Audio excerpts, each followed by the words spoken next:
बहुत सारे दोस्त मुझसे सवाल करते हैं कि सर कैसे हम अपनी वाइफ को सेटिस्फाई कर सकते हैं ताकि हमारी जो अज़वाजी लाइफ है वो अच्छी गुजर सके। मेरे इस चैनल पर आपको कंटेंट मिलेगा धात पर, मास्टरबेशन पर, मर्दाना कमज़ोरी पर, टाइमिंग पर और पेनाइल इम्प्लांट पर।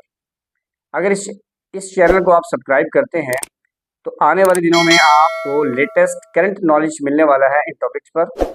तो इस चैनल को आप काइंडली सब्सक्राइब कर लें। एक नौजवान मेरे पास आया, वेल एजुकेटेड था, सैलरी अच्छी थी, अच्छी कंपनी में जॉब कर रहा था। कहता सर मैंने इम्प्लांट करवाना है क्योंकि मैं अपनी वाइफ को सेटिस्फाई नहीं कर पा रहा। मैंने कहा आप यार आप इतने फिट हो, हेल्दी भी हो, फिर आखिर ऐसा क्या है कि क्यों आप उसको सेटिस्फाई नहीं कर पा रहे। तो उसने कहा सर मैंने अपनी सारी जो अर्ली ईयर्स थे मैंने वो सारे अपने करियर पर लगा दिए और अब जब मैंने शादी की है तो कुछ ऐसा है कि अब मैं अपनी वाइफ को सेटिस्फाई नहीं कर पा रहा। एक मर्द अपनी वाइफ की निस्बत फिजिकली भी उससे आगे होता है, कैरियर में भी उससे आगे होता है, वो हर चीज़ में आगे होता है, लेकिन वो इतना सेल्फ कॉन्शियस हो गया है कि वो उसको सेटिस्फाई करने के लिए अपने नेचुरल पेनिस को हटाकर पेनाइल इम्प्लांट करवाना चाह रहा है। उस बच्चे को मैंने रोका, उसकी ट्रीटमेंट की, वाइफ हस्बैंड दोनों की काउंसलिंग की, तो पता चला उसको फिनोसिस है और वो अपनी वाइफ के वजाइना में दखूल ही नहीं कर पा रहा। उसको जितना भी आइडिया था, जितनी मालूमात थी, पोर्न मूवीज से थी। बाकी ना उसकी वाइफ को आइडिया था कि ऑर्गेज़म क्या होता है, ना हस्बैंड को आइडिया था कि ऑर्गेज़म क्या होता है, प्लेजर कैसे क्या होता है। उनको पता ही नहीं था कि वो अपनी वाइफ को कैसे खुश कर सकता है, कैसे उसको सेटिस्फाई कर सकता है। थोड़ा सा उनको अद्वियात देने से, थोड़ा सा उनकी काउंसलिंग करने से, थोड़ा सा उनको समझाने से वो दोनों ही ठीक हो गए और नाउ दिस टाइम वो हैप्पीली मैरिड लाइफ गुजार रहे हैं। इस वीडियो में मैं आपको कुछ ऐसे टिप्स देने वाला हूँ जिससे आप अपने फीमेल पार्टनर को, अपनी वाइफ को ऑर्गेज़म कर सकेंगे, उन्हें सेटिस्फाई कर सकेंगे। सबसे पहले सवाल ये है कि क्या आपकी जो फीमेल पार्टनर है उसको ऑर्गेज़म होता है या नहीं होता, वो डिस्चार्ज होती है या नहीं।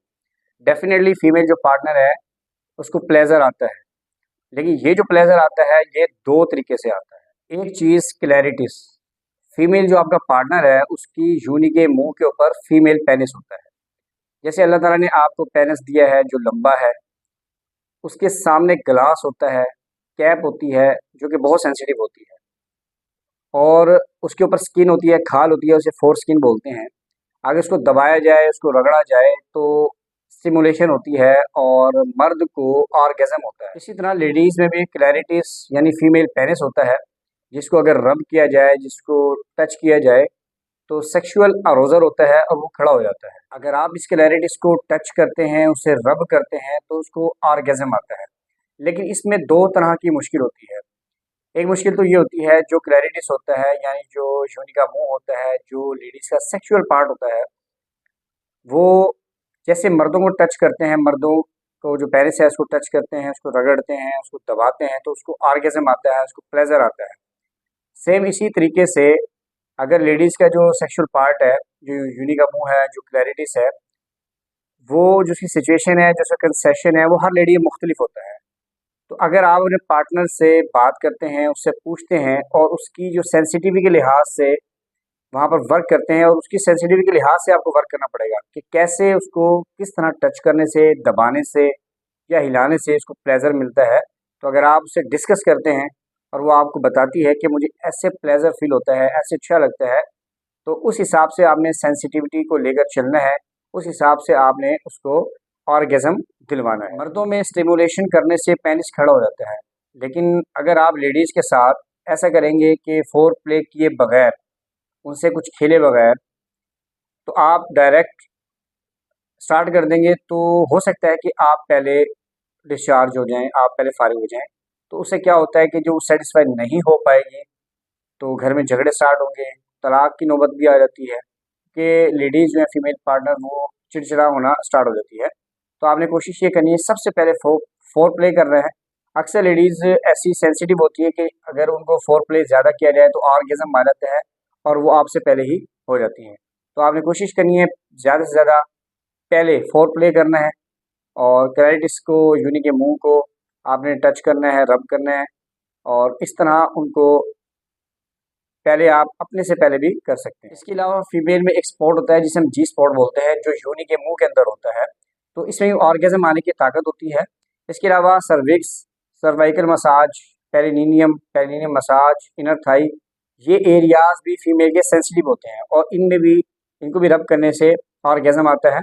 अगर आप ये सोचते हैं कि अगर आप जस्ट सेक्स करने से लेडी को डिस्चार्ज कर सकते हैं, तो ये आपकी गलतफहमी है। अगर आप अच्छा टाइम स्पेंड करना चाहते हैं तो आपको ये चाहिए कि आप सबसे पहले फोर प्ले पर ध्यान दें, ज़्यादा से ज़्यादा फोर प्ले करें और आपको ये पता होना चाहिए कि जो आपका पार्टनर है उसको स्टिमुलेशन कहाँ से दिलवानी है और कहाँ से क्लैरिटीज पर कहाँ से उसको टच करना है, कहाँ से रब करना है, जिससे उसको ऑर्गेज़म आए, उसको प्लेजर आए। तो इस पर आपने ज़्यादा से ज़्यादा फोकस देना है। अगर आप ऐसा करेंगे तो बहुत ज़्यादा चांसेस हैं कि आप उसे अच्छे से सेटिस्फाई कर पाएँ। बहुत सारे दोस्त मुझसे सवाल करते हैं कि सर मेरा जो पेनिस का साइज़ है बहुत छोटा है, क्या मैं अपनी वाइफ़ को सेटिस्फाई कर पाऊँगा या नहीं?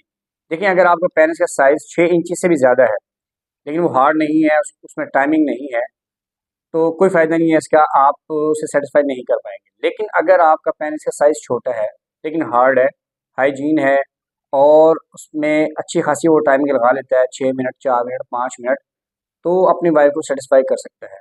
अगर आप ये समझते हैं कि पेनिस का साइज़ बड़ा होने से आपकी जो वाइफ़ है, उसपे बहुत इम्प्रेशन पड़ेगा और वो सेटिस्फाई होगी, तो आप ये समझ लें कि आपका जो पेनिस है बेशक वो छोटा है लेकिन हार्ड होना चाहिए, उसमें अच्छी टाइमिंग होनी चाहिए, तो फिर आप उसे सेटिस्फाई कर सकेंगे।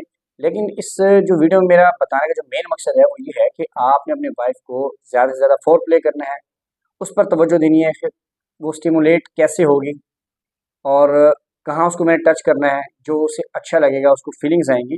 तो जब आप ये चीज़ें समझ जाएँगे, फोर प्ले करेंगे, उसके बाद आपने अपने अंदर देखना है कि आपका जो पेनिस है वो हार्ड है या नहीं है, सख्ती कितनी है और आपकी टाइमिंग कैसी है।